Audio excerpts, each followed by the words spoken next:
O casamento é algo extremamente complicado, mas a maioria das pessoas tenta pelo menos fazê-lo funcionar. E se não der certo, elas terminam e seguem seus caminhos separados. No entanto, nem todo mundo pensa igual. Um bom exemplo disso foi o casal Jane e Scott Coville, que brigavam constantemente mesmo antes de se casarem. Porém, Jane não se divorciou de Scott, até porque ela não precisou, uma vez que ele desapareceu misteriosamente sem deixar rastros. Será que Scott estava decepcionado com Jane ou com seu casamento? Ou até mesmo será que alguém fez com que ele sumisse? É o que vamos descobrir no vídeo de hoje. Então, se você se interessa por esse tipo de conteúdo, eu peço desde já que deixe aí o seu gostei e se inscreva no meu canal clicando no botão vermelho que tem abaixo escrito inscreva-se. E peço também que ative o sino das notificações, porque assim toda vez que eu enviar um vídeo novo, o YouTube te notifica e você pode ver que sempre consumir um conteúdo de qualidade. E caso ele não envie a notificação, me siga lá no meu Instagram, que é esse aqui que aparece na tela, porque lá eu sempre aviso dos vídeos novos. Então, dados os recados, vamos pro caso.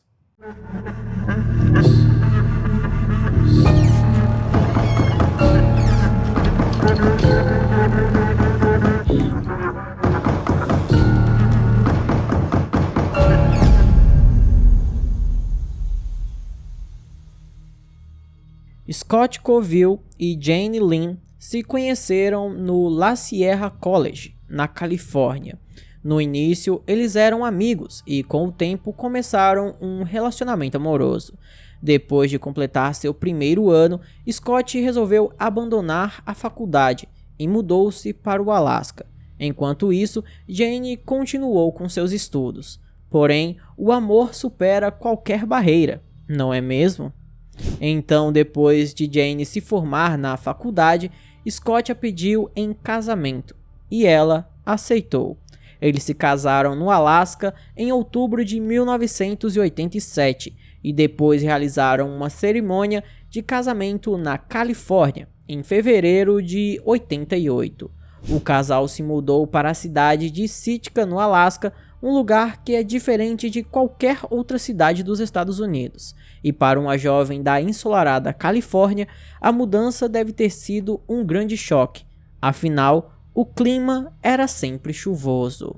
O casal morava em uma casa móvel nos arredores da cidade, ou seja, eles viviam em um trailer, e não demorou muito para que eles começassem a ter dificuldades financeiras. Principalmente depois que o Scott, por negligência dele mesmo, acabou perdendo o seu trabalho, já que ele foi pego fumando durante seu expediente. Mediante a isso, os membros mais velhos da família Coville começaram a se questionar quanto tempo aquele casamento iria durar. Pelo visto, não muito. No dia 12 de abril, a mãe de Scott ligou para o filho para lhe desejar feliz aniversário. Ele estava completando 26 anos, porém, ninguém atendeu o telefone. Durante várias semanas, a mãe tentou entrar em contato com o filho, mas foi em vão. Ninguém nunca atendia suas chamadas. E o cheque que ela mandou para Scott no aniversário dele nunca foi descontado. Até que no início de maio, quando ligou novamente para o filho, ela soube que o número dele havia sido desligado e não estava mais em serviço. Nessa hora, a mulher começou a se preocupar.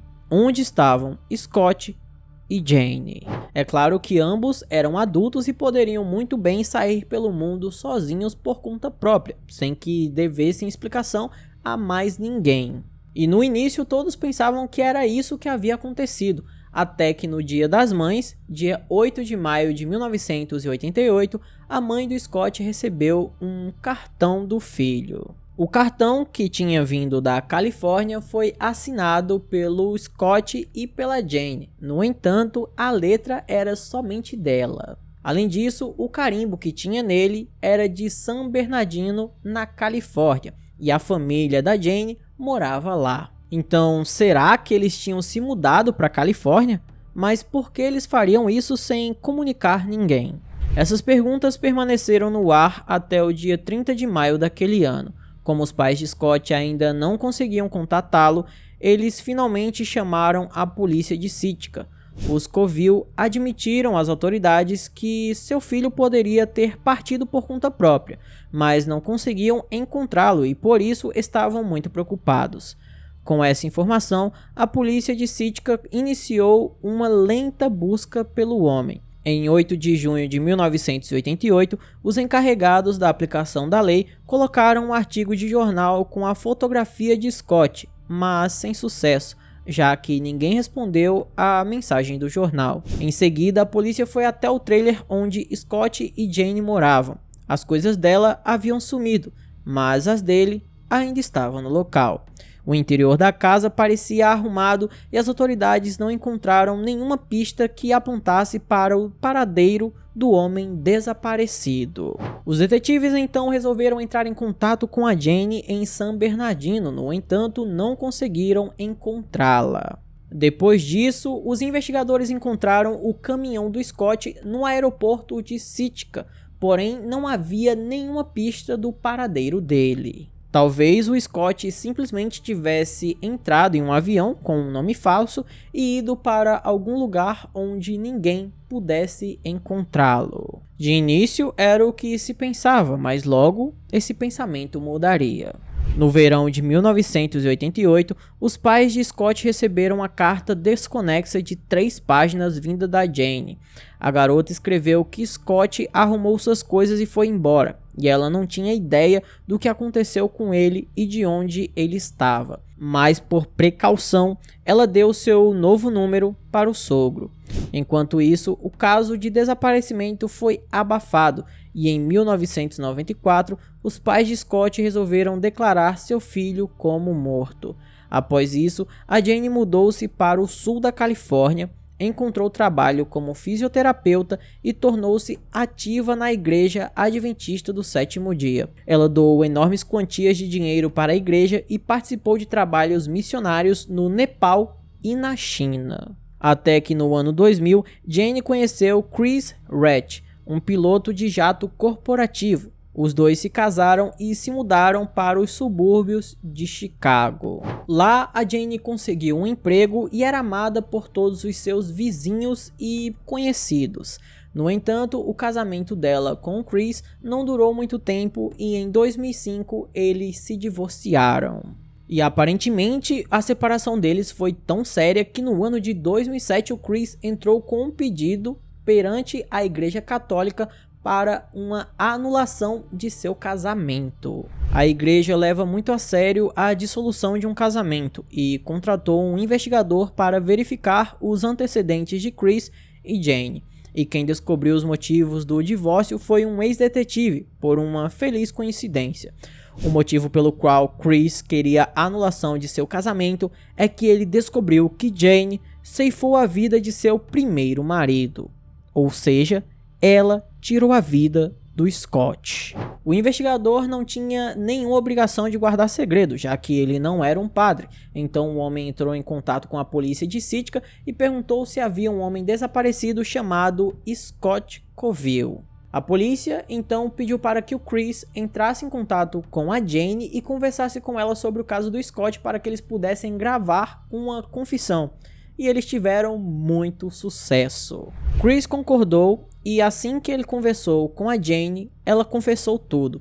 Os investigadores ficaram de queixo caído, mas mesmo assim a gravação de áudio não foi suficiente para condená-la. Não havia nenhuma evidência física ligando Jane ao caso do Scott. Nem o corpo do homem foi encontrado para provar que ele teve a vida ceifada. A princípio, Jane negou tudo, mas ao ouvir a sua voz na gravação de áudio, confessou o crime. Ela disse que no dia 12 de abril de 1988, no aniversário de 26 anos de Scott, eles estavam conversando na cama e o homem disse que estava cansado do casamento e queria o divórcio. Jane então esperou até Scott dormir e tirou sua vida a sangue frio, com uma arma de fogo. Ela descartou seu corpo no lixo e, na época, a cidade de Sitka queimava todo o lixo, ou seja, não havia sobrado nada do corpo dele. Depois de se livrar do marido, Jane limpou o trailer e apagou cuidadosamente todos os vestígios de seu crime. Ela arrumou suas roupas, dirigiu a caminhonete de Scott até o aeroporto de Sitka e voou para a Califórnia. Mesmo depois dela ter confessado tudo isso, ainda tinha o mesmo problema. Não tinha como incriminá-la ou condená-la, pois faltavam provas. E é como dizem, falar até papagaio fala. O difícil é provar. Então, buscando provar que a Jane era culpada pelo crime, a polícia foi até o trailer onde ela morou com o Scott. E após removerem o carpete, eles encontraram uma enorme mancha vermelha no chão e coletaram amostras. Porém, esbarraram em mais um problema. Não havia nada para comparar. Pelo menos era o que eles pensavam. Mas, por sorte, a mãe de Scott havia guardado um dente dele, um dente de leite que ele perdeu quando era criança. E após comparar o DNA do dente e o DNA da poça de sangue, eles confirmaram que era compatível com o Scott. Aquela era finalmente uma prova tangível do crime. Sendo assim, 22 anos após o desaparecimento de Scott Colville, Jane foi acusada de homicídio em segundo grau. Seus amigos e familiares ficaram chocados com sua prisão. A mulher levou uma vida calma e discreta. Ela se dedicava à igreja e ajudava pessoas com deficiências de desenvolvimento. E mesmo com essa fachada, o juiz concluiu que Jane agiu com extrema frieza e a mulher foi condenada a 55 anos de prisão. Ela terá direito à liberdade condicional no ano de 2034, quando completará 70 anos de idade. Então esse foi o vídeo de hoje, espero imensamente que vocês tenham gostado da forma como narra os casos e nunca do que acontece. Se você gostou, eu peço que deixe um like, se inscreva no canal, mande para todos os seus amigos. Agora é mandar para todo mundo mesmo, gato, papagaio, periquito, cachorro, todo mundo. O importante é que você compartilhe esse vídeo para que o YouTube mande ele para mais pessoas. E se você gostou desse, assista os outros vídeos também, porque assim o YouTube manda para mais gente, vem mais gente nova e a gente consegue atingir finalmente os 100 mil inscritos, que está muito perto, mas parece que ainda está muito longe. Então eu preciso da sua ajuda para atingir essa meta. E se quiser apoiar o canal também, temos várias opções como Pix, seja membro, valeu demais e apoia-se. Vai de você escolher qual é a melhor. Por hoje é só, até a próxima e tchau!